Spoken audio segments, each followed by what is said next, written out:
Béninois, ce n'est pas ça la solution. La solution, c'est de reconnaître sa faute et aller de l'avant. Et pour finir, Biafrika, pour finir, moi, je vais vous dire si vous pouvez, c'est une suggestion, exhorter le ministère de l'enseignement maternel qui vont revoir notre histoire. Parce que l'éducation, le système éducatif, on doit nécessairement reformuler ou bien revoir des trucs à corriger. Sinon, moi, je pense que les gens ils sont dans l'émotion et on dit, il a dit ci, il a dit ça. Moi, je pense que nous devons soutenir les pays de la RDC. Merci bien. Merci beaucoup. Donc, les amis, on est proche de 100K. Donc, poussez, partagez le live, envoyez à des amis. On est plus de 700. Si la moitié ou tout au moins envoie le live à des amis, on va pouvoir dépasser les 1000 personnes en direct. Et merci aussi à tous ceux qui nous suivent sur YouTube et Facebook. Vous pouvez partager le live et aimer le live aussi. Alors, on va avancer dans le tour de parole de Challenger. Est-ce que vous êtes là? Bonjour et bonsoir tout le monde. Je suis très content de participer à ce débat-ci. Mais j'allais d'abord commencer par suggérer à Biafrika pour des débats aussi techniques de faire venir des gens. Ce n'est plus laisser tout le monde parler, mais c'est de faire venir des techniciens en la matière qui vont venir éclairer la lanterne de tout le monde. Mon prédécesseur a dit, les Béninois sont dans l'émotion. C'est vrai. Tout le monde n'a pas la patience d'écouter quelqu'un avec de sang-froid et de chercher à savoir ce qu'il y a de bien dans ce qu'il dit. Et ça là, aujourd'hui, je crois que au Bénin, les cerveaux sont infantilisés. Et là, c'est très dangereux. On n'a plus le sens de l'analyse très futée qu'on connaissait au Béninois d'avant. Ce n'est pas bon. Et pour un débat aussi technique, moi, j'aurais bien voulu que Monsieur Biafrika, vous choisissiez des techniciens en la matière, en géostratégie, en renseignement, et en tout cas, vous allez voir les profils, et vous venez, vous déposez les gens là, et puis les gens vont parler, et les gens vont suivre. Ils vont contribuer par écrit. Beaucoup de gens ont dit plein de choses que je voulais dire. Que ce soit M. Zulkifli, que ce soit M. Alao, que ce soit mon prédécesseur, tout le monde a déjà tout dit. Je ne veux pas répéter des choses. Et je contribue simplement comme cela et je vous souhaite du courage. Bonne soirée. Ok, merci beaucoup. Le King, est-ce que vous êtes là? Oui, je suis là, cher ami. Si vous pouvez prendre la parole. Merci bien, ça me fait plaisir. Bonsoir tout le monde et je vous remercie pour votre panel. J'ai suivi le débat un peu et moi j'aimerais dire, bon, j'ai pas été trop à l'école, hein, donc souffrez de que je fasse des fautes. Donc j'ai suivi le débat et j'aimerais rappeler aux Béninois. Nous n'avons qu'un seul pays, le Bénin. Nos grands-parents nous ont laissés, nos pères, nos arrière-grands-pères aussi nous ont laissés. Nous, on est dedans aujourd'hui. On doit tout faire, y compris même un enfant. On doit l'apprendre à préserver le pays. Le pays, là, c'est pour nous. On n'a pas deux pays. Béhanzin l'a fait. Il s'est livré pour pouvoir maintenir le Bénin debout. Sinon, en réalité, Béhanzin, personne ne pouvait l'attraper comme ça. Il s'est donné pour maintenir le pays. Si vous vous rappelez bien, au moment où Yaïboni était au pouvoir et qui voulait attraper le président actuel, et qu'il est venu qu'il a voulu fuir, il est venu ici en France. Et vous allez comprendre, quiconque qui vient en exil en France et après revient au pays, devenu président, sachez bien que il a un pied ici, en France. Il a un pied en France. Et celui qui est au pouvoir, c'est un homme de parole. Il ne dit rien pour rien. Quand il dit, il va le faire. Ce n'est pas pour rien, il a dit, vous allez en souffrir, mais vous ne pouvez rien faire. Ce n'est pas pour rien dit. Il a dit ça. Si vous voyez dans tout ce qu'il a concrétisé au Bénin et tout, la plupart de ces actions qu'il a eu à faire, il a dit, je vais le faire, il a fait. Donc c'est un homme de parole. Je suis le premier dans ma famille, avec ceux je suis le premier à défendre Talon. Mais si il a mal agi à n'importe quel moment, je vais le dire. Les gens peuvent en souffrir, mais moi je vais le dire. Et quoi? Au début du coup d'État du Niger, et quand ils ont été réunis à la réunion du CEDEAO, après conclusion et puis ils ont fini, c'est lui qu'on a engagé à faire la sortie et dit, même si pas la faute, il faut rétablir le pouvoir à Bazoum, que ça va le faire. Même s'il faut une intervention pour rétablir Bazoum au pouvoir, que ça va se faire. J'espère que vous n'avez pas oublié. J'espère que vous n'avez pas oublié. Donc, vous allez comprendre que même si cette parole qu'il a fait sortir, cette déclaration qu'il a faite, ça n'a pas pu se concrétiser au même jour, sachez bien que ça va être mis en pratique tôt ou tard. Donc, si vous voyez le général, c'est un militaire, c'est pas un civil. Et c'est quelqu'un qui a fait plusieurs missions. C'est quelqu'un qui est dans l'armée maintenant, c'est pas aujourd'hui.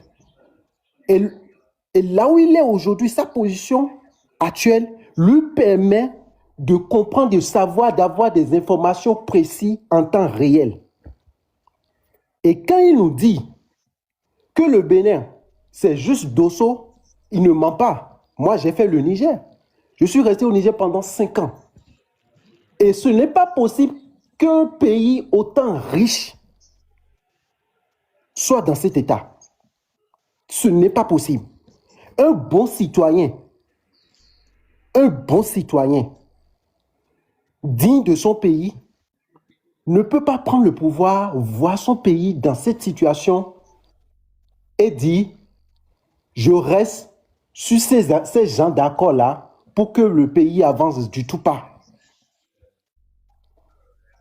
Alors, si la personne sort et dit il y a telle chose, telle information, et que la population béninoise, en écoutant tout ça, ne fait pas recours à sa mémoire, à sa réflexion, à son intelligence pour dire mais celui-ci ne peut pas sortir pour rien du tout. Il faudrait qu'on analyse les choses. Il faudrait qu'on mette les pendules à l'heure. Parce que vous pensez que le nord qui est là, c'est quand le feu est en train de brûler chez ton voisin et que tu ne l'aides pas à éteindre le feu, que ça viendra chez toi. Parce que tu penses que du fait que c'est chez lui là, ça ne viendra pas. Quand ça va finir de brûler chez lui là, ça va attaquer ta maison, obligatoirement. Donc du moment où la personne fait sortir ce truc-là et vous dit, ces gens-là, on les a engagés. Ils sont restés avec nous pendant des années. Rien n'est abouti. Voilà telle chose. Vous imaginez qu'on fait des contrats sur le dos de ces gens-là pour pouvoir les piller. On a été même juste pour leur faire comprendre que leurs ressources-là, ce truc-là ne sert à rien, que l'agile sert à quelque chose plus que ces ressources-là. Et vous allez voir dans les propos de notre cher président, il nous a fait sortir ça l'autre fois, que ce n'est pas parce qu'on a des ressources qu'on va se développer. Si les ressources faisaient développer un pays là, que de regarder les pays à côté. Il a même dit qu'on n'avons pas besoin des armes. Ici, nous en avons besoin. Parce que ceux qui veulent déstabiliser ces pays-là, c'est à travers des armes qu'ils veulent déstabiliser ces pays-là. Et c'est à travers ça qu'ils essaient d'amener ces armes lourdes, ces choses-là lourdes là, vers nous pour pouvoir les contre-attaquer. Ça, là, je vais m'exprimer en français. C'est quand il est sorti et j'ai écouté le truc là que ça m'a fait tic. Je suis en train de parler avec un gars, nous aurons envie de dire, et donc, que c'est yo et donc, le mission. Le King. Oui. Ouais, pour ce soir, on a dit, on va faire l'effort de le dire en français parce qu'on a des compatriotes africains qui sont sur le panel, qui ne comprennent pas les langues nationales du Bénin. Oui, donc, on va faire l'effort d'aller en français. Je comprends, mais pardon, permets-moi. Juste ça là, cette partie-là. Parce que, bon, qu'un de ses amis veut aller en mission, parce qu'il m'a demandé, tu es de quel pays? J'ai dit, je suis béninois. Il dit, ah, tu es béninois? Il y a même un de mes amis qui est paracommando qui m'a dit qu'il veut aller en mission au Bénin. J'ai dit, d'accord. Donc, après avoir rentré, j'ai écouté les textes, j'ai dit, quel genre de mission? Bénin, Bénin, donc ça m'a mis à l'oreille. Bon, je passe ça. Donc, un président qui se met au pouvoir, qui dit, nous n'avons pas besoin des armes. Et ce n'est pas parce qu'on a telle ressource qu'on va se développer. Sans des ressources, nous allons nous développer. Nous allons nous développer à partir de quoi? En mettant la population affamée. Parce qu'aujourd'hui, quand tu prends la population béninoise, aujourd'hui, c'est à peu près, il y a beaucoup de gens, à peu près les gens mangent 3 fois par jour. Mais des gens qui se disent intellectuels, qui ont des années d'études, vont venir te dire le développement, et tout. On ne refuse pas. Il a fait beaucoup de choses. Mais ça, là seul ne nous suffit pas. Ça, là seul ne nous suffit pas. La sécurité du pays, la sécurité de notre pays est très importante.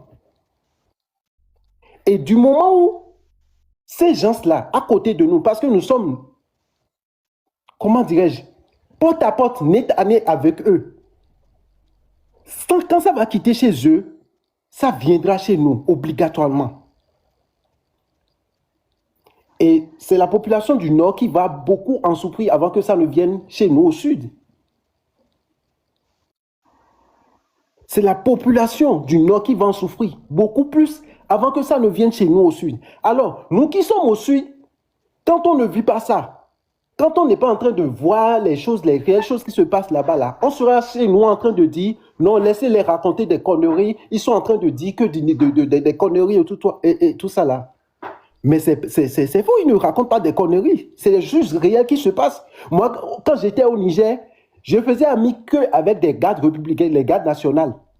Quand ils vont en mission, ils reviennent là. Quand ils te montrent ce qu'ils ont fait, c'est que ces gens-là, les terroristes, ce qu'ils font à la population, mon frère, tu vas couler les larmes. Tu vas dire que c'est des êtres humains qu'on massacre comme ça. Est-ce que c'est des êtres humains qu'on est en train de détruire comme ça? Abuser des femmes, abuser des enfants. Et vous allez rester tranquille, vous allez rester dans votre coin, dans votre bulle là-bas, en train de dire rien ne se passe, le président est en train de travailler, ils sont jaloux de nous, vous serez en train de dire ça juste à ce que ça vienne chez nous, ça vient prendre tout le Nord. Vous pensez que c'est en faisant comment dirais-je, les éloges de talent tout le temps que ça va mettre le pays en sécurité? Mais du tout pas. Nous avons l'opportunité aujourd'hui. Nous avons l'opportunité parce que durant tant d'années, travailler avec cette même France travaille avec ces pays-là et qu'on n'a pas eu vraiment de réelle indépendance, on n'a pas eu vraiment de réelles choses et qu'on a l'opportunité aujourd'hui de se rallier à ces trois pays pour pouvoir faire main dans la main, travailler main dans la main pour évoluer. Non, on dit oui, on n'a pas besoin nécessairement de chercher tous les Français avant de faire ce truc-là. Il faut travailler avec technique, il faut faire ce truc-là. C'est quelle technique? On est en train de nous berner. Quel genre de technique? C'est juste je pense qu'ils ont une main, comment dirais-je, et d'Okanye. Ils ont une main enfilée, on les a attachés, dit, il y a telle chose. Et quand tu dérailles, je te ramène à l'ordre. Je pense que c'est juste ça. Ok, encore une minute. Le King, encore une minute pour terminer. Je pense que c'est juste ça. Donc, vous qui venez sur des panels, raconter des trucs pour pouvoir bénir la population, la jeunesse, là, s'il vous plaît. Essayez de retravailler votre mindset, essayez de retravailler vos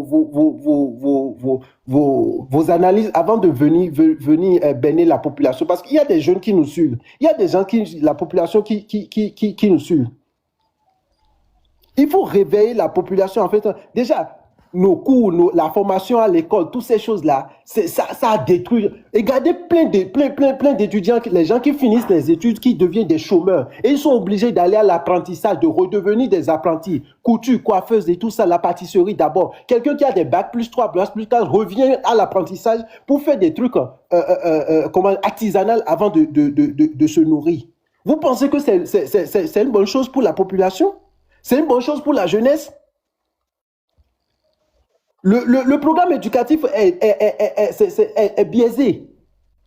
Ok, monsieur le King. Ok, on va en rester là parce qu'on a tellement de demandes en bas et puis on a encore plein de gens sur le panel qui n'ont pas encore parlé. Donc je vous remercie. Habituellement, je ne limite pas le temps de parole, mais aujourd'hui, comme on a beaucoup de monde, il faut... Déjà, ça me va. Mais de toute façon, s'il vous plaît, il faut que vous preniez des gens qui, au moins, vont essayer de réveiller la population que de nous endormir. C'est bon, merci beaucoup. Oui, monsieur Tifa, est-ce que vous êtes là? Oui, je suis là. Merci beaucoup pour la parole. Je suis très content de votre panel et ça me donne la joie. C'est que je suis très, très content. Vous savez ce qui se passe. Chez nous, lorsque moi je dis quelque chose chaque fois, lorsque un voisin sort, par exemple, vous êtes dans une communauté, un voisin sort chaque fois, dit « Mon frère, tu sais que tu me déranges chaque fois? Est-ce que tu sais que tu me déranges? Tu sais que tu me déranges ?» Et tout le monde dit « Mais pourquoi ce voisin parle comme ça? » À chaque fois il vient, il parle. À chaque fois il vient, il parle. Personne ne sait ce qui se passe. Il dit « Mais tu me déranges, mon voisin.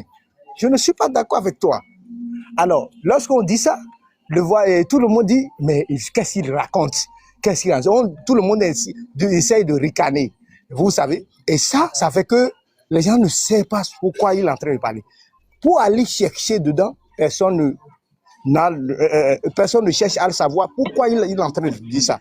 Alors, c'est ce qui se passe au Bénin actuellement, je vais vous dire la vérité. Parce que nos journalistes d'abord, depuis que le Niger est en train d'accuser le Bénin par rapport à des tentatives de tout ce que le Niger dit, normalement, pour nous édifier, pour nous dire vraiment ce que le Niger dit, c'est faux, ça ne va pas, et il doit aller dans les lieux pour montrer chaque fois des choses. Mais vous n'allez jamais voir ça, parce que les journalistes ne sont pas indépendants aujourd'hui. On dit que c'est un régime démocratique. Moi, je suis direct, moi, s'il vous plaît, ne vous fâchez pas que je sois direct un peu. Aller chercher pour montrer à tout le monde que c'est pas ce que dit le président nigérien, mais chaque fois, mes concitoyens disent où sont les preuves? Ceux qui dorment dans leur chambre, je vous dis, ceux qui dorment dans leur chambre disent que où sont les preuves? Parce qu'ils se sont réveillés, ils n'ont jamais vu ce qu'on appelle la guerre. Ils n'ont jamais vu ce qu'on dit du terrorisme. Personne ne sait ce que ça veut dire. Et à chaque fois, c'est eux qui viennent pour dire Tu sais quelle preuve il a apporté, il raconte des conneries. Mais le voisin te dit chaque fois ça. Toi, tu n'as pas... Écoutez, prenez l'exemple de...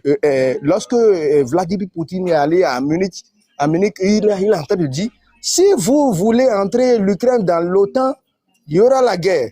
Tout le monde ricanait, dit, mais lui ne peut rien faire, mais lui, là, il est en train de dire de n'importe quoi. Là. Mais lorsque le jour y est arrivé, on a compris ce qui s'est passé. Jusqu'à aujourd'hui, depuis 4 ans, on a compris ça. Parce que celui qui rougit, celui qui veut rougir là, il vous dit, il vous avertit, vous le prenez, vous le méprenez. Et chaque fois, c'est la même chose. Chaque fois, on dit, mais il n'a rien, que c'est pas, il nous accuse à tort. Moi, je vous dis, moi, mon président actuel là, je l'ai voté même en 2016.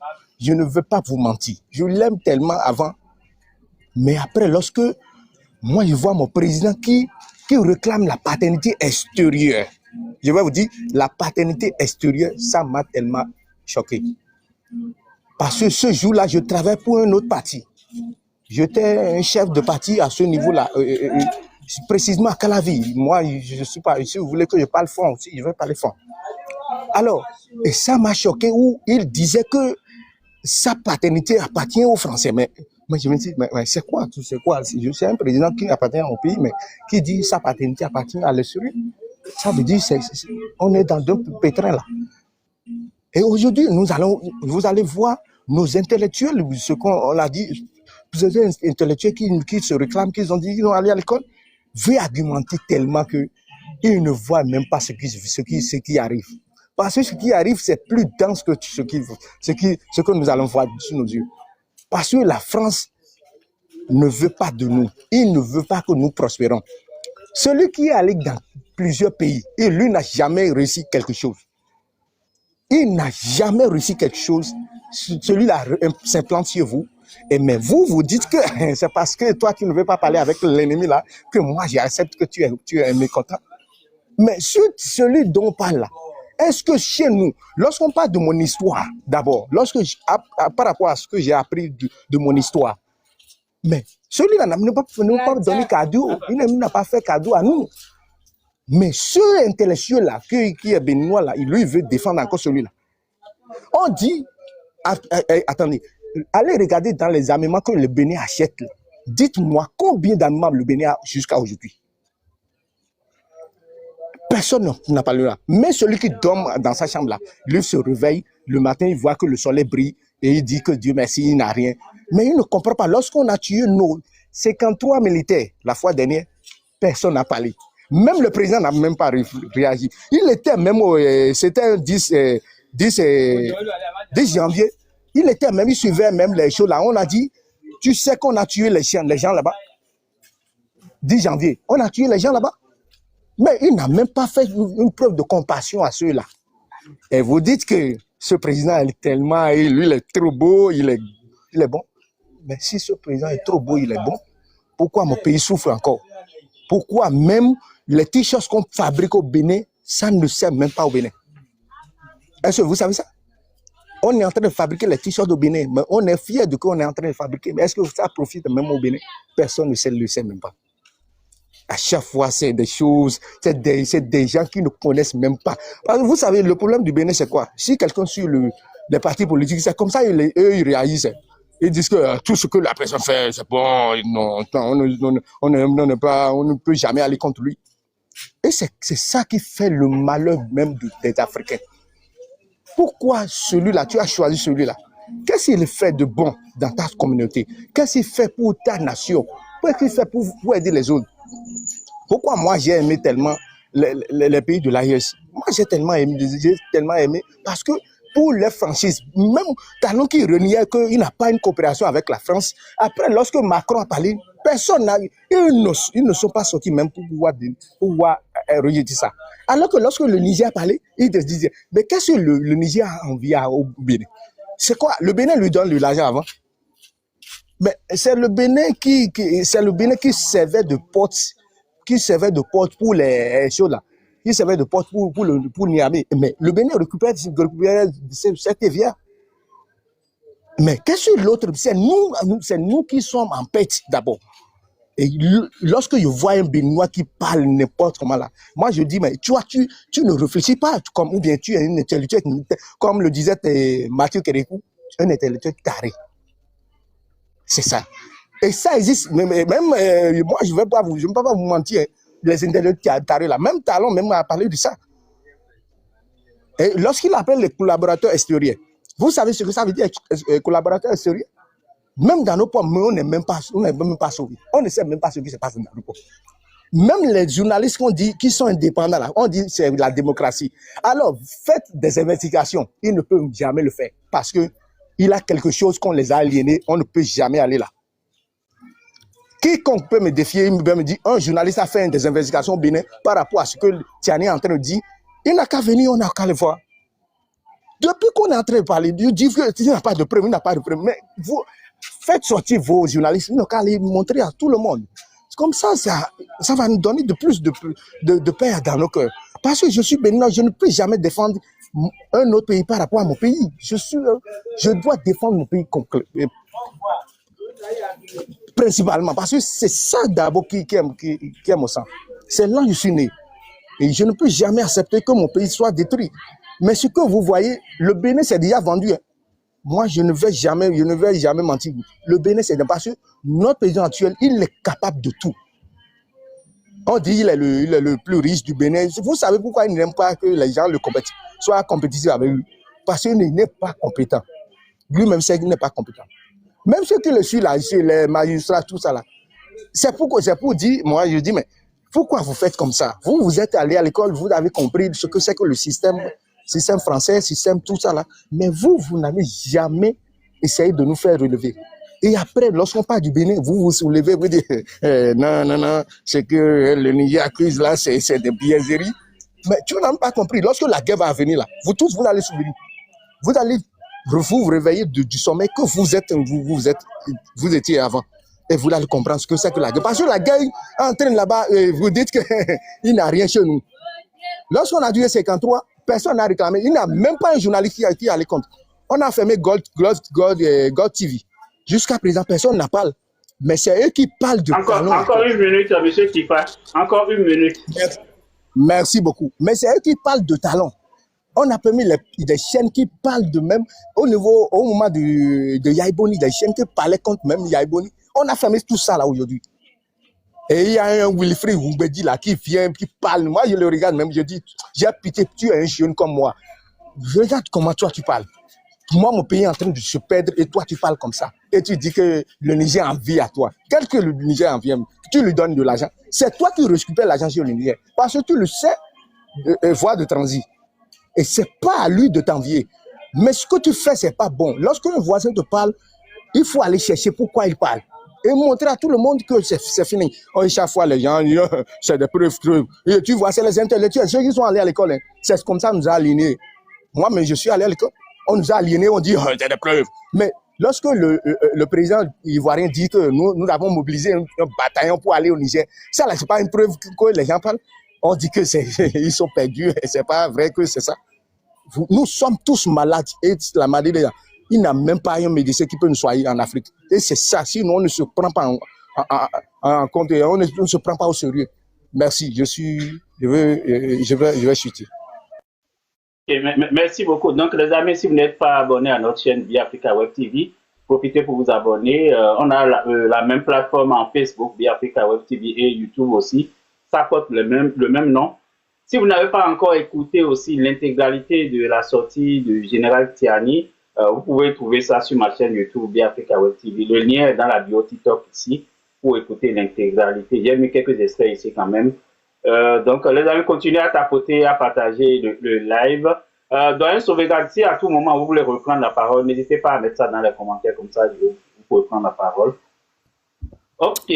Biafrica, hier, je vous ai envoyé un petit message. Je suis sûr que vous... Sur TikTok, c'est ça?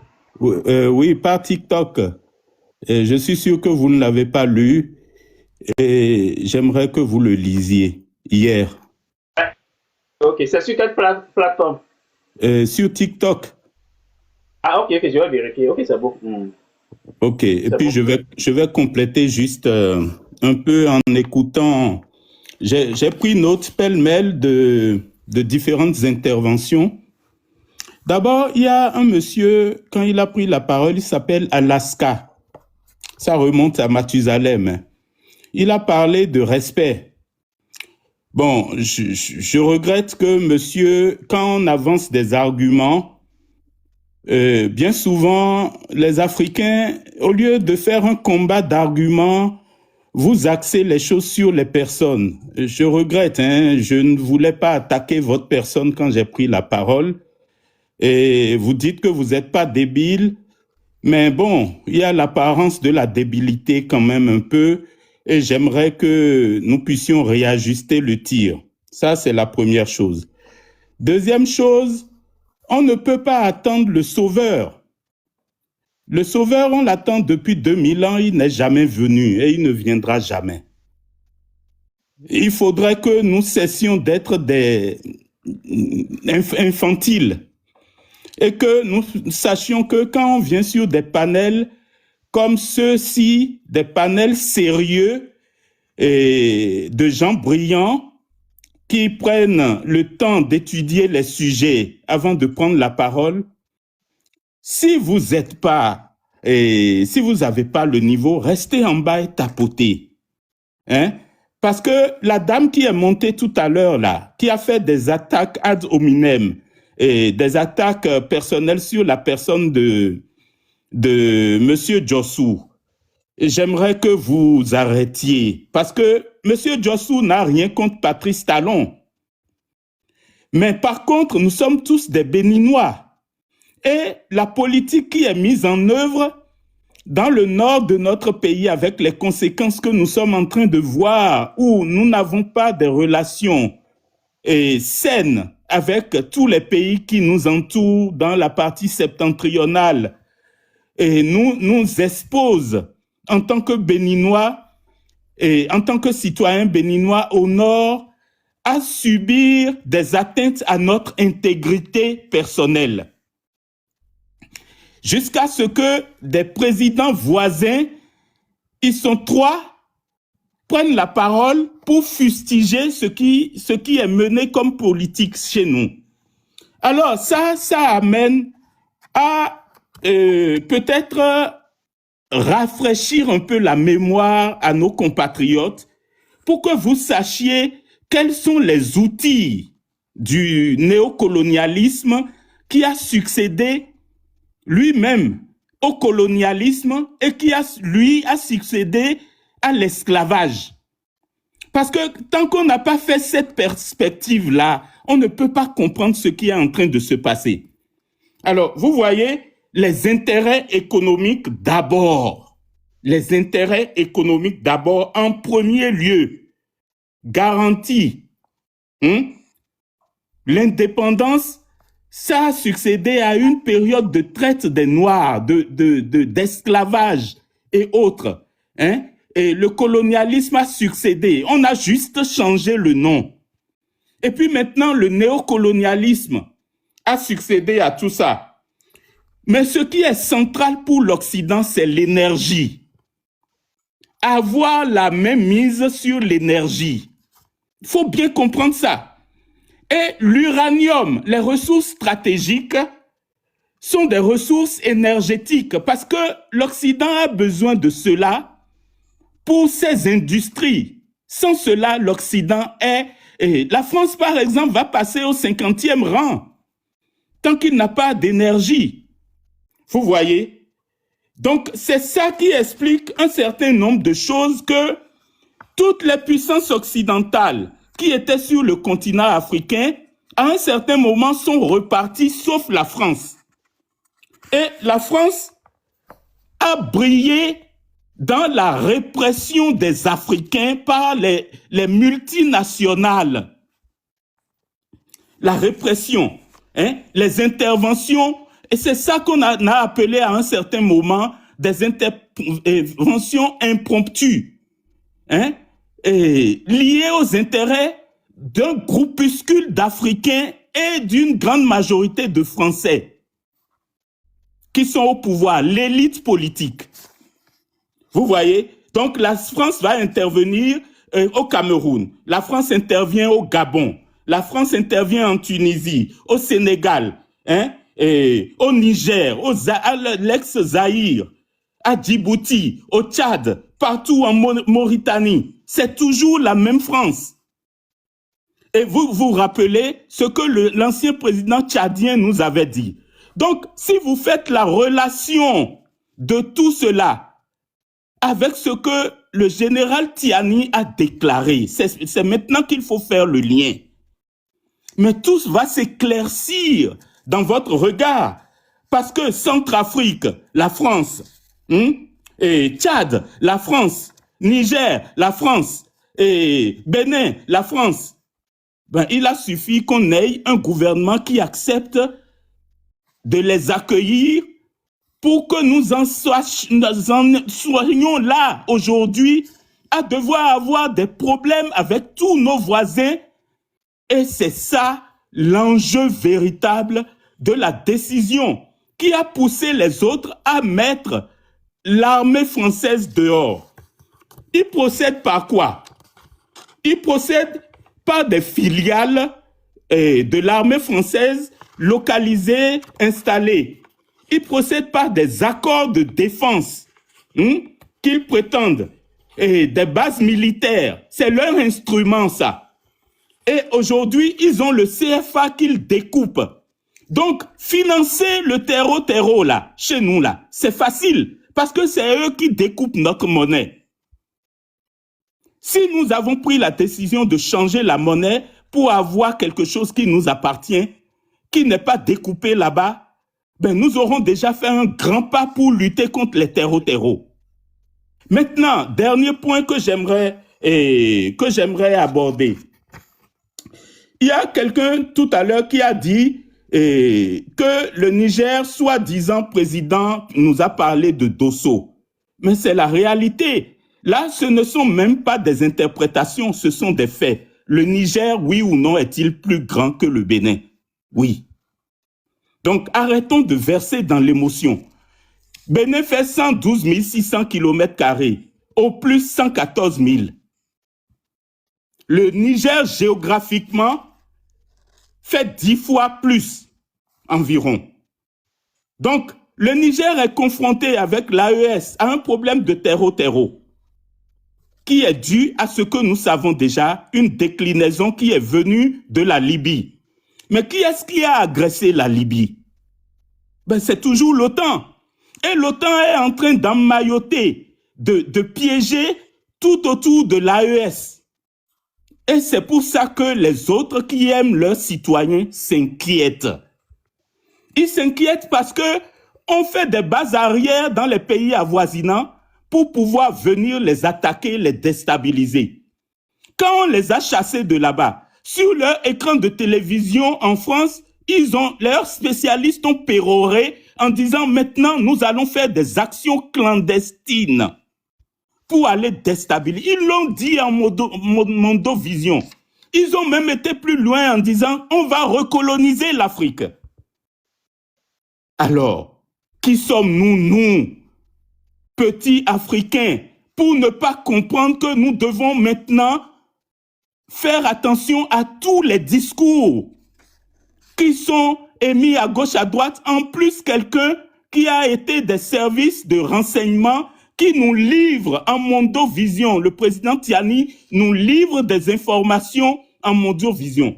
Maintenant, le président Talon, nous l'invitons à parler à son peuple parce qu'il y a des interrogations assez puissantes que le président de la République du Niger a quand même émises. Il a parlé de 90 millions, de 300 millions versés, et de 90 millions sur une part de 300 millions versés et à une structure qui devait servir à un objectif, mais qui a été détourné de cet objectif pour acheter des engins. Mais ce qu'on constate dans le nord du Bénin, c'est que les terreaux utilisent ces mêmes motos-là. Il a parlé de drones. Mais ce qui a permis d'agresser le Niger, c'est des drones. Mais alors, si nous ne nous interrogeons pas sur ces éléments factuels qu'on nous livre, mais d'où viennent les armes des terreaux?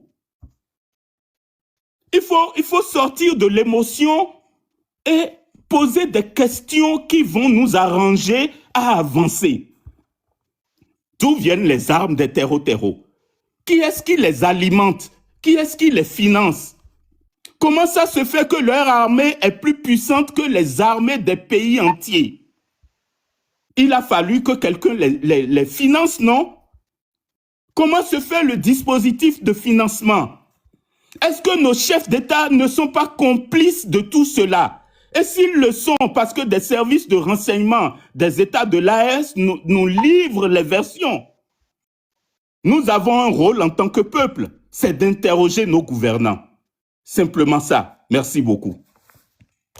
Ok, merci beaucoup. Donc, les amis, continuez à tapoter, à partager le live et puis abonnez-vous si vous n'êtes pas encore abonné. Vous savez que aussi sur TikTok, il y a comme une page, comment ils avaient appelé Pano ou bien Babia. C'est comme un groupe qui est disponible sur TikTok. Donc, vous pouvez vous joindre à ça parce qu'on dépose souvent des contenus qui sont inédits à ce niveau-là. Donc, si vous allez sur ma page TikTok, vous allez trouver Pano et puis vous pouvez vous joindre à ça aussi. Ok, donc on va avancer. Monsieur Kalilou, est-ce que vous êtes là? Je suis là. Est-ce que tu peux donner la parole à quelqu'un d'autre? Après lui, moi, je vais parler. Il y a mon fils qui pleure à côté de moi. Monsieur Azdel, est-ce que vous êtes là? Monsieur Oui, Azdel. oui, bonjour à tous. J'espère que vous allez bien. Allez-y, écoutez. Voilà. Déjà, merci à Monsieur Sauvegarde qui a dit quelque chose de très important. Il a fait un bref rappel de ce qu'il y a, mais moi je vais revenir encore sur ça. Et merci aussi à Monsieur. Il y a un Monsieur là, Monsieur Tifa Loki, je sais pas, qui a rapidement montré la ressemblance, la similitude entre le conflit nigéro-béninois et le conflit russo-ukrainien. Vous savez, avant tout, moi, sincèrement, j'ai l'habitude d'aller de voir vos lives, de venir sur vos panels, et merci infiniment pour le travail que vous abattez. Mais comme l'a dit plusieurs personnes, il y a certains, quand ils viennent intervenir, ils ne se, excusez-moi, ce n'est pas pour insulter, mais ils ne se cultivent pas. Ils ne comprennent pas réellement les enjeux de ce qu'il y a, de ce qui se passe. Et comme l'a dit quelqu'un, ils parlent avec les sentiments. D'accord? Il faut l'avouer, hein, notre cher président Talon. Je suis béninois, je vis à l'extérieur aussi. Mais après tout, je suis béninois. C'est quelqu'un d'éloquent, quelqu'un qui il respecte tous les critères du marketing présidentiel. D'accord? Le marketing politique, il a tous les critères. Donc, mais il ne faut pas à un moment donné que l'amour qu'on a pour la personne, l'appréciation, la façon dont on l'adule, nous fasse un peu délirer dans nos jugements. Le conflit bénino-nigérien aujourd'hui, la base de tout ça, c'est un conflit entre le Niger et la France. Et quelle est la base? Qu'est-ce qu'il y a à la base du conflit entre le Niger et la France? C'est l'uranium. L'uranium.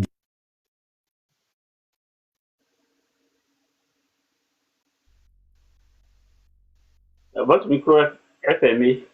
Je ne sais pas s'il a reçu un appel. Ça m'appelle, je crois. Vous m'entendez? Vous m'entendez maintenant? C'est bon maintenant, oui. Un uranium que la France exploitait depuis les années 71. Depuis 1971, la France exploitait déjà. C'est-à-dire des années après, juste quelques années après les indépendances, hein, la France est venue, elle a compris, les générations sont venues, ils ont compris que l'uranium c'est important, mais les Africains n'en ont pas besoin, nous on en a besoin, ben c'est rien du tout. Ils ont commencé à exploiter cela. Et la France qui produisait dans le temps aussi un peu d'uranium, en 2000, des années 2000, a cessé carrément de produire, donc ne peut dépendre que de quel pays? Le Kazakhstan, qui est le pays le plus gros importateur, le Niger aussi, il ne peut pas aller au Kazakhstan et faire ce qu'il veut, toutes ces lois. Il peut faire ses lois dans quoi? Dans quel pays? Sa colonie, qui est le Niger. Parce que il a déjà les bases solides là, on connaît tous, hein, De Gaulle, Foucault avait son réseau, avait déjà tout installé. Donc, il a plus de mainmise sur le Niger. Il peut venir faire ce qu'il veut. Et ce n'est qu'en des années, quelques années, d'accord, 2023, que le Niger a décidé maintenant, ben écoutez, nous voulons voir clair, nous voulons maintenant que notre uranium nous appartienne. La France dit non. Elle dit un non indirect. Et ça crée tout le conflit. D'accord? On peut encore rentrer dans les détails, mais on n'a pas assez de temps. Ceux qui ne comprennent pas encore, ils peuvent aller se cultiver. Il faut quand même à un moment donné que nous nous cultivions. Il ne faut pas que nous venions, et c'est là, je fais une parenthèse, sincèrement, bien Africain, moi je vous apprécie beaucoup. Il ne faut plus donner la parole à certaines personnes comme ça. Il y a certaines personnes qui viennent, qui prennent la parole juste pour se faire voir, pour qu'on dise que eux aussi, ils parlent de politique, qu'ils maîtrisent ce qu'on appelle la géopolitique stratégique, alors que rien, sincèrement. Il faut qu'on avance. C'est une suggestion que je vous fais. Maintenant, libre à vous d'inviter, de laisser monter qui vous voulez. Alors, quand la France est renvoyée du Niger, et elle va se positionner, c'est ça, davantage au Bénin. C'est comme, et le pape l'a dit, le conflit russo-ukrainien, le pape même l'a dit, mais c'est quand l'OTAN est venu aboyer aux portes de la Russie qui a créé le conflit. Et le Bénin permet maintenant à la France de venir aboyer aux portes du Niger. D'accord? Mais dans tout ça, ce qui est bizarre, on ne voit jamais les rapports, les relations, on ne comprend rien, on vient pas n'importe. C'est moi, à un moment donné, je me dis, mais le Bénin, quartier latin d'Afrique, là, c'est passé où? Alors, les propos du président, je reviens maintenant sur les propos du président Tiani. Il n'y a rien de plus clair. Si des gens cherchent encore, j'ai entendu des gens dire il est venu, il n'a pas donné de preuves, il n'a rien donné. Mais si vous voulez encore d'autres preuves que ça, vraiment, je suis désolé. Allez faire vos propres recherches. D'accord? Allez faire vos propres recherches. Et pour les propres recherches, il faut déjà se cultiver, lire. Et c'est ça encore, comme l'a dit un de mes doyens, professeur en sciences politiques, il dit, les Africains ne lisent pas. Ils ne lisent que les livres de la Belle au bois dormante. Ils ne lisent pas. D'accord? Ou quand ils lisent de façon superficielle. Ils oublient qu'on dit toujours qu'un flatteur vit aux dépens de celui qui l'écoute. C'était une belle poésie qu'on a tous récitée quand on était en 90, au C2, C1. C'est une belle poésie. Désolé. C'est une belle position, mais ils oublient, ils lisent de façon superficielle. Le président Tiani est venu, il a déjà tout dit. S'il y a des gens qui veulent encore des preuves, allez-y, allez chercher vos preuves. Et je vais aussi ajouter, moi j'essaie d'aller plus vite parce que j'ai pas assez de temps. Les propos du porte-parole pour la première sortie, après la première sortie de Tiani qui est venu raconter qu'il y a une affaire de jalousie, bon écoutez ça, c'est juste pour créer de la dissordre entre les peuples, mais Dieu merci, les peuples bénino-nigériens ont quand même une certaine maturité pour comprendre que voilà, il n'y a aucune jalousie entre nous, ce n'est que de la pure politique. Mais, comment on appelle, il faut aussi, j'ajoute aussi ceci, je suis en train d'aller parce que, bon, il y a beaucoup de personnes qui ont déjà abordé des thématiques que je voulais aborder. Je veux aussi rappeler quelque chose à certaines personnes qui ne comprennent pas. Le Bénin, ce n'est pas que le Sud. C'est vrai aujourd'hui, au Sud, c'est la paix. On a maîtrisé tous les gangs. Je me rappelle en 2016, encore 2014, 2015, 2016, quand j'étais encore au Bénin, il y avait, comment on appelle, la criminalité, tout ça. Bon, il est venu, tout est entré dans l'ordre. Il n'y a plus ça. Le Bénin est maintenant propre et tout au Sud. Mais le Bénin, ce n'est pas que le Sud, c'est aussi le Nord, c'est aussi l'Est, c'est aussi l'Ouest, c'est le centre. À moins qu'on ne veuille qu'il y ait une sécession. Que des gens, à un moment donné, prennent se disent, bon, écoutez, vu que le président ne veut, les gens ne veulent pas prendre leur responsabilité, que le Nord va devenir un autre État, et ça encore, c'est autre chose. Qui nous dit que ce n'est pas ça que la France veut? On a vu comment ils ont divisé le Soudan. On a vu comment ils ont voulu diviser le Mali et tout. Il faut étudier, quoi, vraiment, il faut étudier. Et si on arrive, il y a quand même les livres qu'on peut acheter aujourd'hui. Hein, il y a les e-books. Si on ne peut pas acheter le livre en physique, on peut l'acheter en e-book et le lire à plusieurs reprises en PDF pour savoir. Et quand on va sur certains panels, quand on ne comprend pas certains sujets, quand on ne sait pas d'où ça part, vraiment, il faut, comme l'a dit l'ancien, le monsieur Sou, il faut qu'on ait du recul, qu'on se taise, qu'on reste dans les commentaires, qu'on écoute, qu'on apprenne. Parce que les lives que vous faites là, monsieur Jossou, c'est aussi une école pour certaines personnes. C'est aussi une école. C'est des cours de stratégie politique. Et pour ceux qui ne savent pas, quand aujourd'hui, M. Tiani vient dire c'est le Bénin, il y a ce qu'on appelle en géostratégie les alliés conjoncturels et les ennemis potentiels. Mais la France, on dit non, on ne veut pas de la France, mais le Bénin l'accueille. Le Bénin devient forcément un ennemi potentiel. Pas un ennemi potentiel parce que tu accueilles quelqu'un qui me fragilise.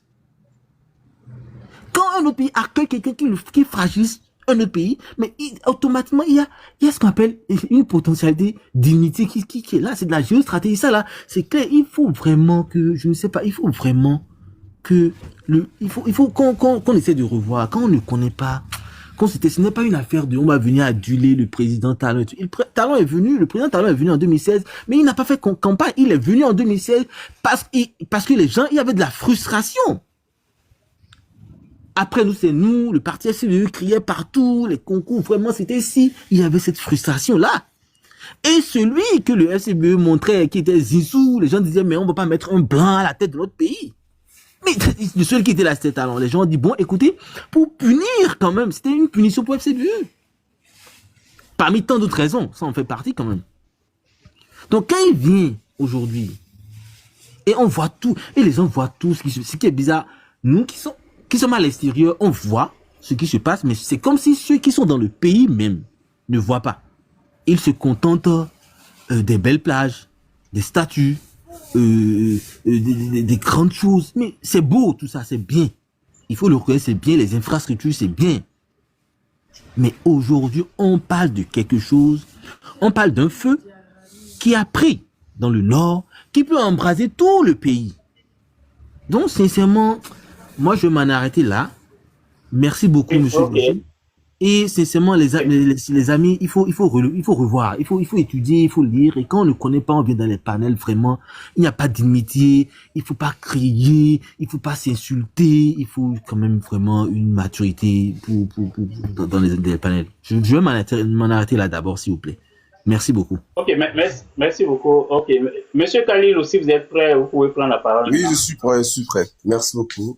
Bonjour tout le monde. Bonjour. Alors, je veux commencer pour dire que si vous voulez cacher le monde aux Africains, il faut le mettre dans un livre. Ils vont jamais trouver. Merci à vous tous. Depuis que je suis passé ici, j'ai vu que j'ai affaire à des Africains conscients.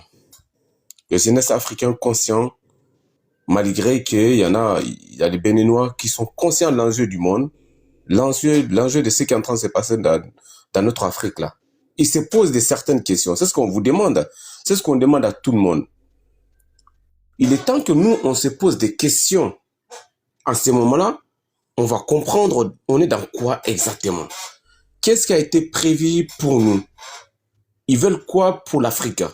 Si on pose ces genres de questions, on va trouver la réponse à nos différentes questions qu'on va se poser à nous-mêmes.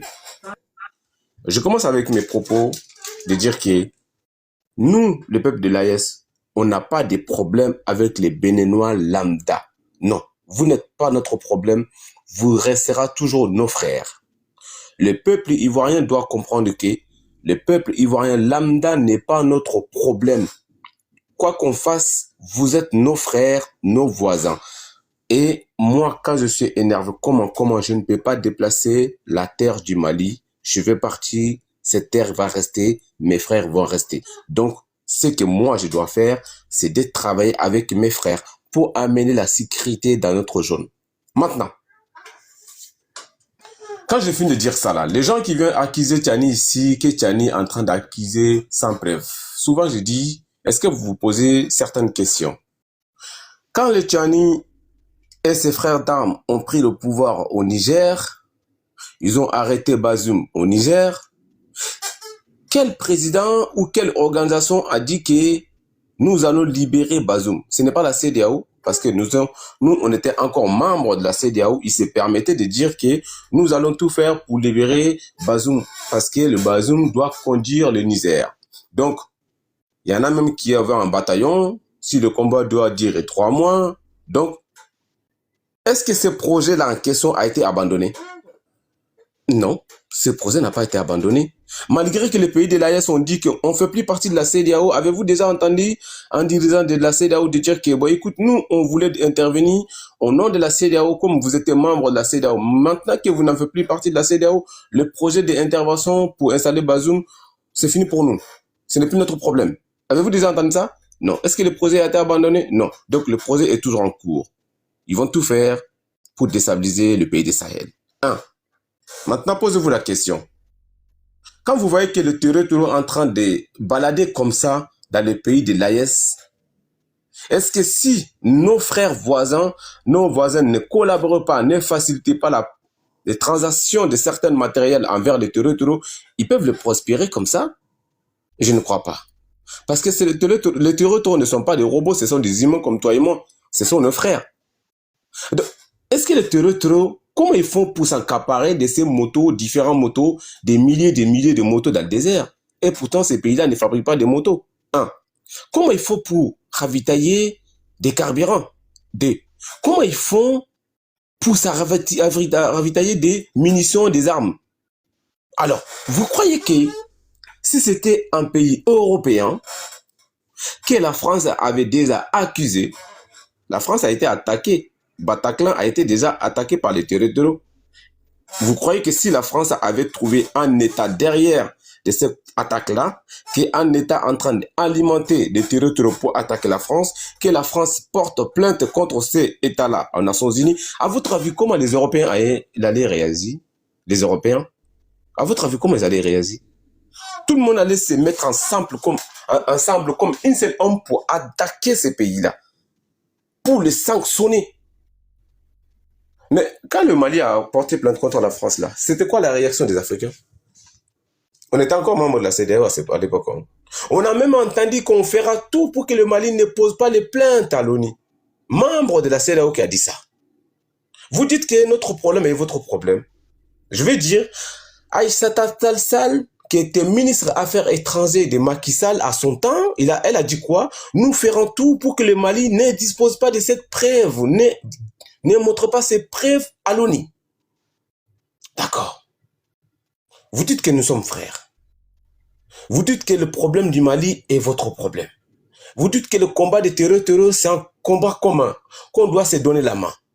Donc le Mali a dit qu'il y a un État qui fournit des armes aux terroristes, qui fournit des renseignements aux terroristes. J'ai les preuves de cette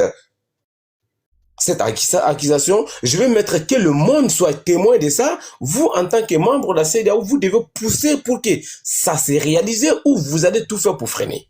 On se pose la question, on travaille pour qui réellement? Vous travaillez pour qui? Les gens qui font ça? Maintenant. Les problèmes qui est dans CEDEAO, dans l'AES, les problèmes territoriaux. Est-ce que les pays de l'AES, là, ils ont fait quelque chose pour mériter ça? La question doit se poser. Qu'est-ce qu'ils ont fait pour mériter cette attaque, les territoriaux? Est-ce que parce que nous ne sommes pas démocrates, c'est pour ça? Non, parce qu'on a eu le président démocratiquement élu dans nos différents pays, mais ça n'a pas empêché l'attaque. Aujourd'hui, Nigeria, Tinubu n'a pas été élu démocratiquement. Les terroristes sont en train d'attaquer là-bas. D'accord. Donc ce n'est pas ça. Ok. Est-ce que parce que nous ne sommes pas musulmans, c'est pour ça? Non, je ne crois pas. 90% des Maliens sont musulmans pratiquants. Les Burkinabés sont musulmans. Les Nigériens sont musulmans. Non, ce n'est pas ça. Ce n'est pas à cause des musulmans. Ok. Est-ce que c'est parce qu'on se bat pour notre ressource? Oui, c'est ça. Je crois que ça va être ça. Hein. Parce que l'élection, ce n'est pas à cause de ça.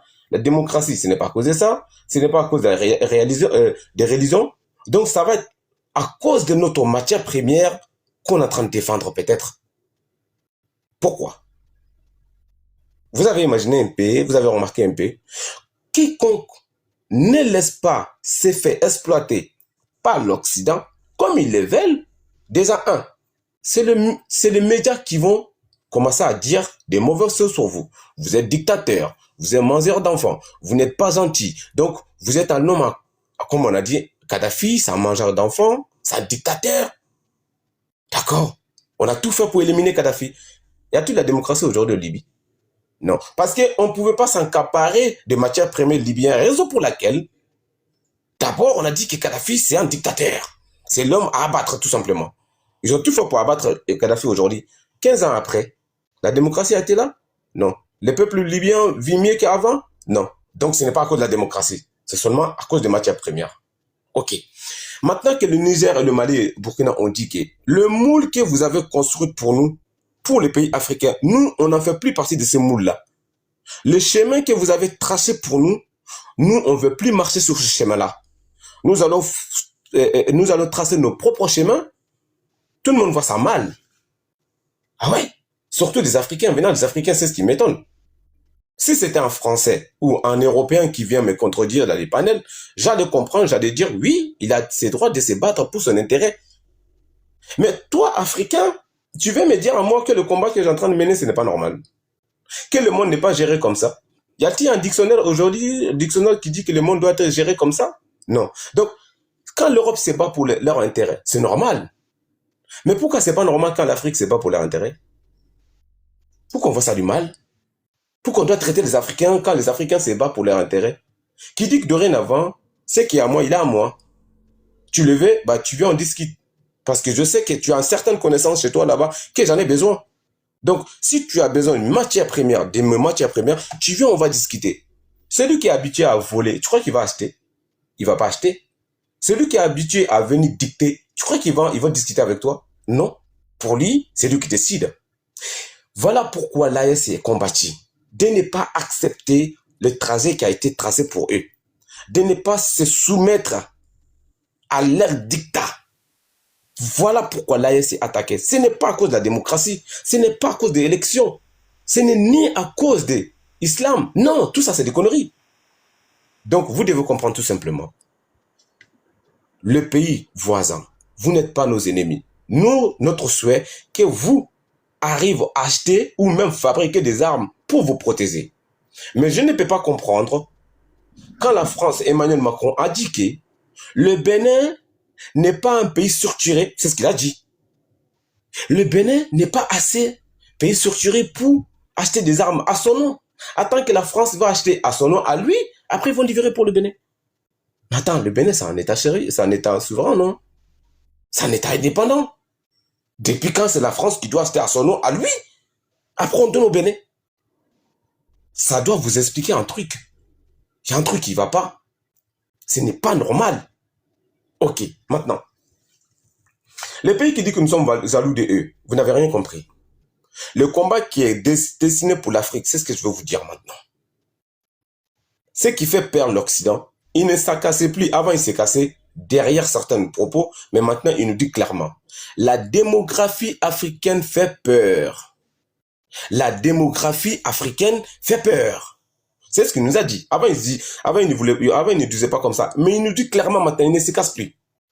Quand l'Europe a colonisé l'Afrique, l'Europe faisait quoi? 400 millions d'habitants, quand toute l'Afrique faisait 100 millions d'habitants. À cause de leur nombre, ils ont pu nous coloniser. Maintenant, l'Afrique fait 1 milliard d'habitants et l'Europe fait toujours 400 millions d'habitants, mais pour vieillissant. Quand ça va continuer comme ça, en 2050, l'Afrique fera 2 milliards d'habitants. Ça doit inquiéter. Maintenant, est-ce que les Africains ne vont pas se venger de eux pour venir coloniser ceux qui ont colonisé l'Afrique? Alors, quand vous regardez aujourd'hui les territoires qu'on est en train d'éliminer, là, 90% c'est qui? Ce n'est pas nous les Africains. Ce n'est pas entre nous. C'est nos enfants. C'est les Africains qui sont en train de se faire tuer entre eux. Oui, monsieur. Regardez un peu. Toutes les maladies ont été créées pour réduire le peuple africain. Vous avez entendu quand le Covid a commencé en Europe, un journaliste sur le plateau télé a dit quoi? Si le Covid arrive à faire des ravages comme ça en Europe, mais imaginez-vous que ça arrive en Afrique là-bas. Mais les Africains, ils vont même pas s'aider à enterrer leurs morts. Mais malheureusement pour eux, ça n'a pas été le cas. Et heureusement pour nous, le Covid a fait massacre en Europe par rapport en Afrique. Donc ça n'a pas marché. Maintenant, il faut créer une guerre que les Africains peuvent s'entretuer entre eux. Il y a un général français, Didier Caster, il a fait une vidéo, celui qui n'est pas écouté, on n'a pas écouté ces vidéos, je peux vous faire écouter, il a dit quoi? Comme l'Europe ne peut pas se permettre d'utiliser bombes nucléaires sur le territoire européen, on va déplacer ces conflits russo-ukrainiens vers l'Afrique en terrain neutre. C'est l'Afrique de l'Ouest qui a été choisie. Il a dit qu'on va se faire demander d'utiliser le aéroport des homologues de la Côte d'Ivoire. Qu'est-ce qu'il a dit? La Côte d'Ivoire sera utilisée comme base aérienne pour les opérations. Pour quel pays? Ça veut dire que, comme l'Europe, ils sont dans un combat idéologie avec la Russie aujourd'hui. Pour eux, c'est un combat d'idéologie. Mais l'Europe, il ne peut pas se permettre aussi d'utiliser bombes nucléaires parce que l'effet contraire des bombes nucléaires, ça peut durer plus de 100 ans. Donc, il ne peut pas se permettre. Maintenant, on va faire déplacer les conflits en Afrique. Ils appellent ça un terrain neutre. Mais nous, on vous a rien demandé. L'Afrique vous a rien demandé. Mais c'est le plan qui a été tracé, qui est en mars aujourd'hui. Quand vous regardez bien ces plans-là, celui qui n'a pas écouté ces vidéos-là, j'ai les vidéos sur moi ici. Je peux vous faire écouter. Je peux vous faire écouter. Je peux vous faire écouter. Je peux vous faire écouter. Je peux vous faire écouter. On monte, on s'insulte. On se dénigre entre nous.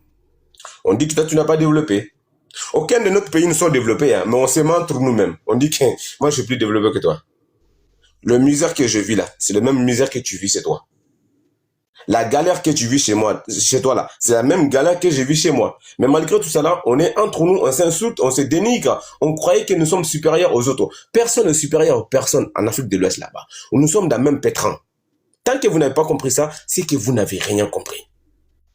Le plan qui a été tracé pour l'Afrique, le plan est en mars. C'est à nous, les aînés africains, de comprendre, de choisir. Il n'y en a que deux chemins pour nous. Hein. On n'a pas trois chemins. Il n'y en a que deux. Il n'y en a que deux chemins. Soit on va décider de ne pas réaliser leur rêve de détruire notre Afrique, transformer cette zone paradis sur terre, comme ils ont dit, l'Afrique c'est paradis sur terre sans les Africains. Voilà le mot d'un écrivain français qui dit que l'Afrique c'est paradis sur terre sans les Africains. Donc c'est à nous de donner la main, de ne pas réaliser leurs rêves, de transformer notre Afrique paradis sur terre. On peut le faire, on a la capacité de ça. Ou c'est nous aussi, on peut transformer cette Afrique, l'enfer sur terre invivable. On peut le faire aussi.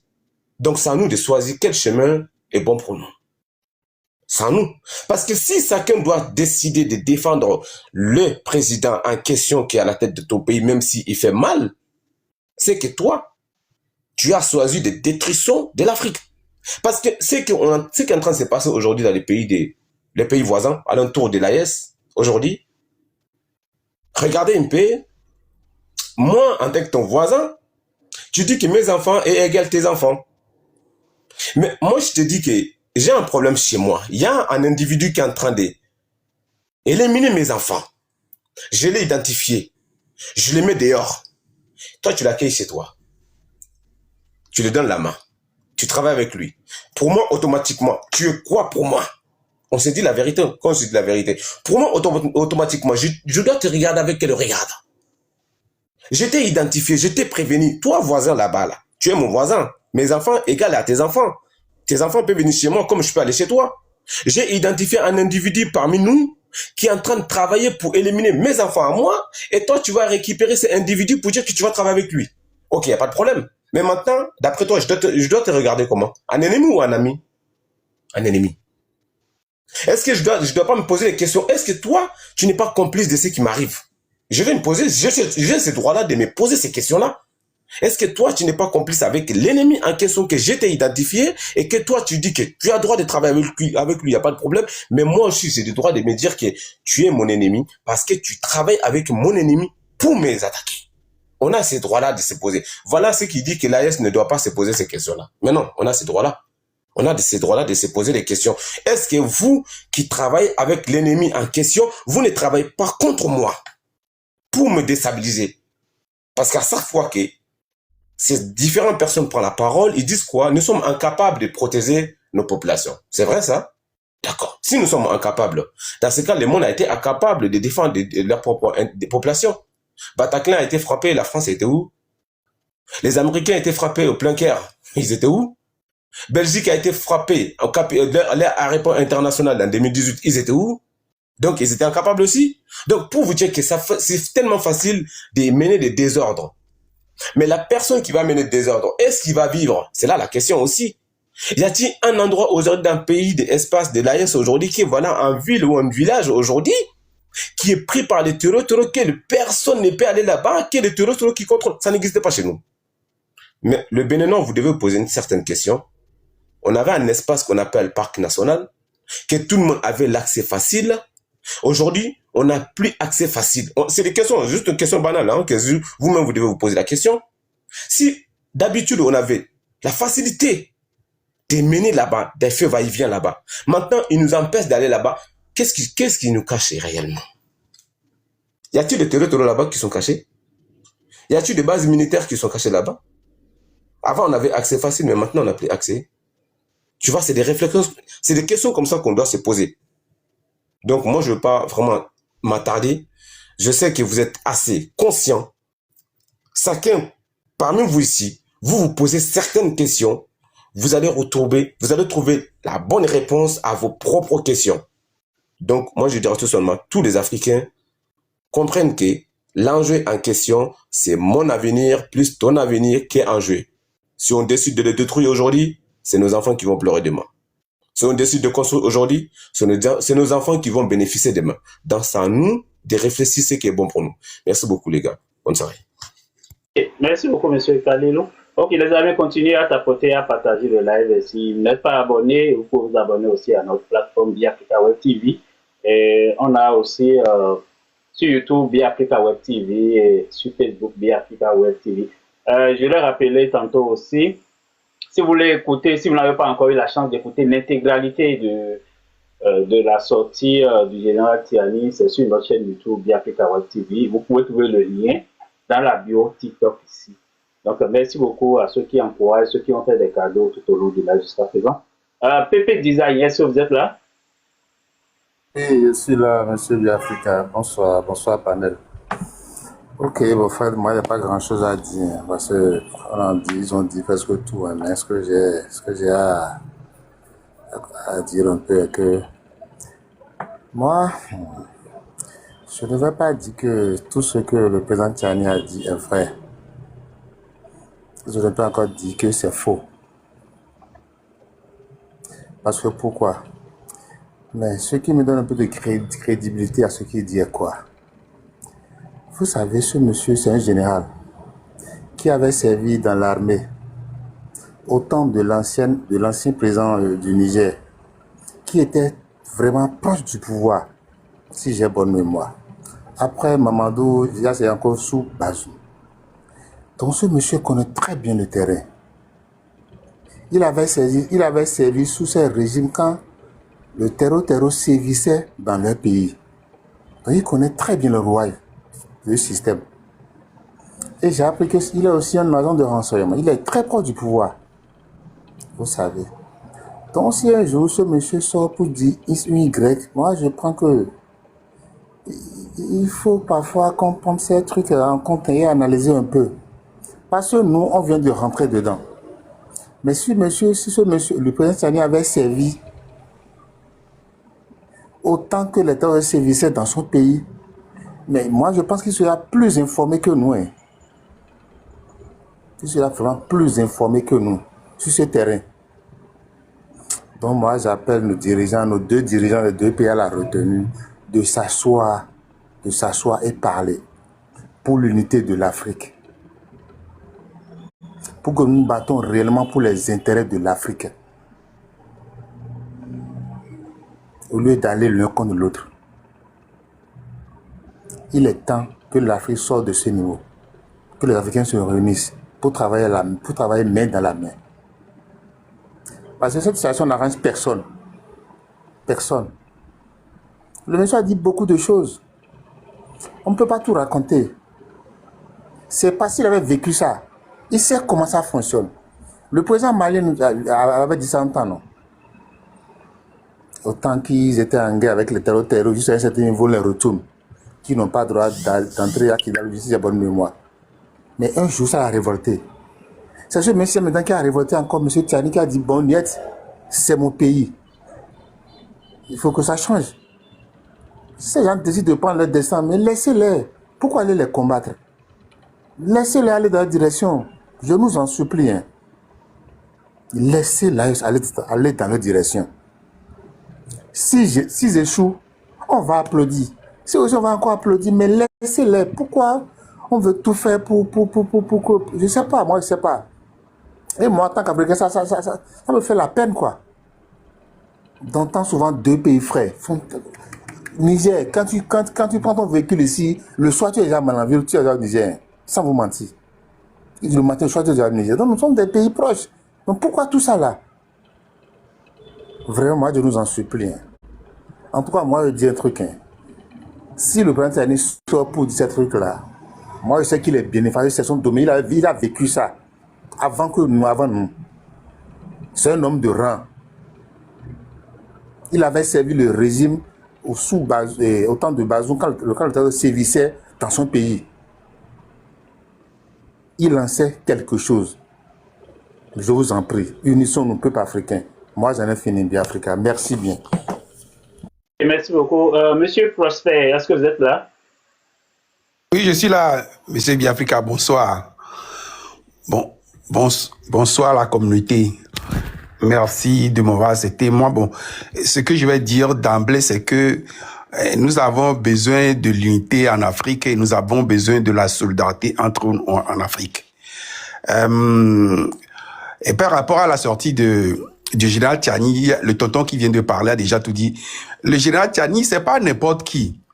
Parce que, comme il y avait un tonton qui avait parlé avant, notre problème en Afrique, c'est que quand certaines personnalités en Afrique sortent, nous ne cherchons pas à savoir qu'est-ce que la personne avait fait.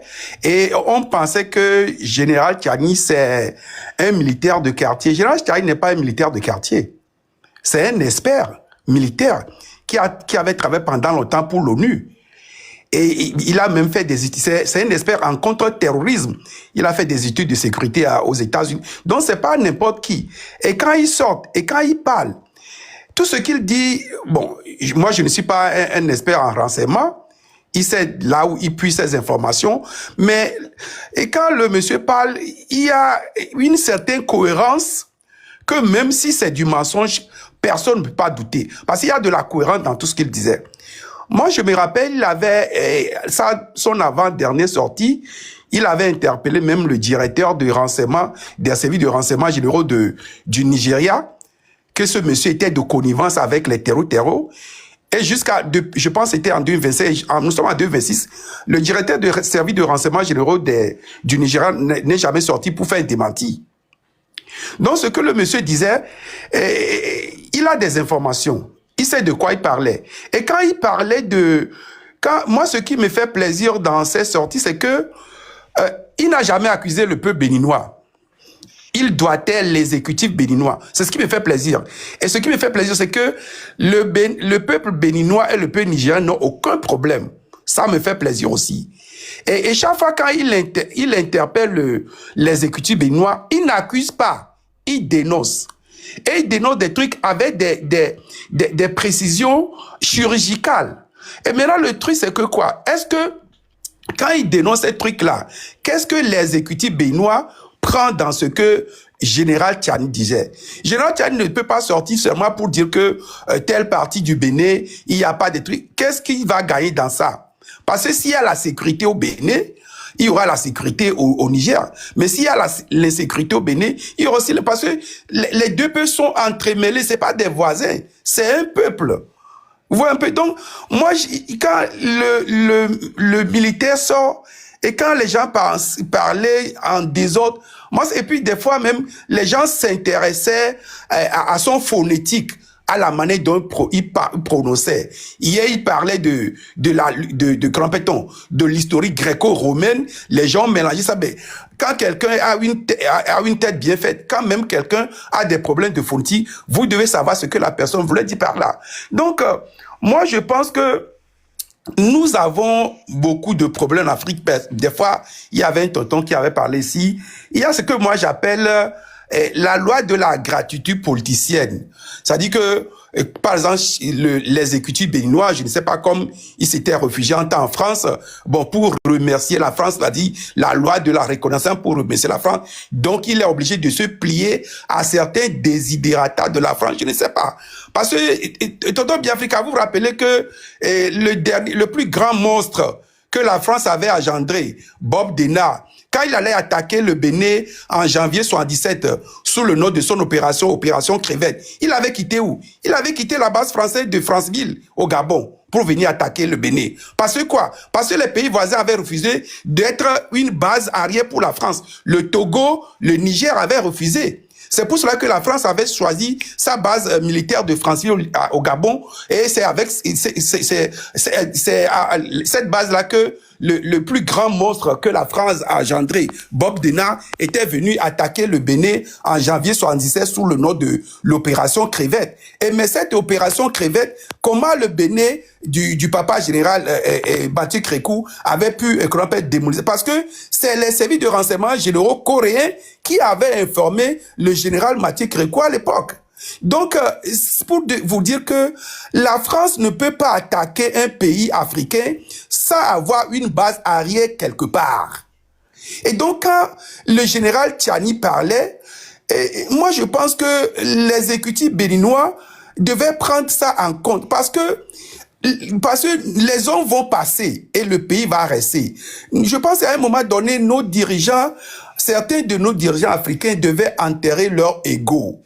Parce que aujourd'hui, j'ai remarqué que moi, je ne sais pas, je me demandais, mais est-ce que certains de nos dirigeants voient la réalité aujourd'hui de l'Afrique, la manière dont la géopolitique est violente aujourd'hui? C'est-à-dire, vous vous rendez compte, je ne sais pas, vous vous rappelez, la dernière fois quand l'autre président américain est parti chercher un chef d'État chez lui au Venezuela. Aujourd'hui, le droit international n'existe plus. Donc, nous, les Africains, nous sommes obligés c'est-à-dire que de nous entraider, de nous unifier, d'être en solidarité pour le bien de l'Afrique, non pas pour le bien pour nos biens individuels, parce que les dirigeants vont partir, même nous qui parlons, nous allons partir, mais nos pays vont rester. Qu'est-ce que nous allons laisser pour nos pays? Mais aujourd'hui, je me suis rendu compte que la plupart de nos dirigeants vivent sous la loi de la gratitude. Et on oublie les interdits. Regardez par exemple quand l'exécutif béninois passé, c'est pas le Bénin qui avait fermé la frontière avec le Niger. Pour moi, c'est l'exécutif béninois qui avait fermé la frontière avec le Niger. Et regardez comment le port autonome de Cotonou aujourd'hui. Parce que la plupart, plus de 80% des actions qui se faisaient au port autonome de Cotonou, ça venait du Niger. Et c'est aujourd'hui, c'est les deux plus qui souffrent en quelque sorte. Mais le peuple qui souffre le plus, c'est le peuple béninois. C'est-à-dire les gens qui travaillent, qui avaient leur business là-bas.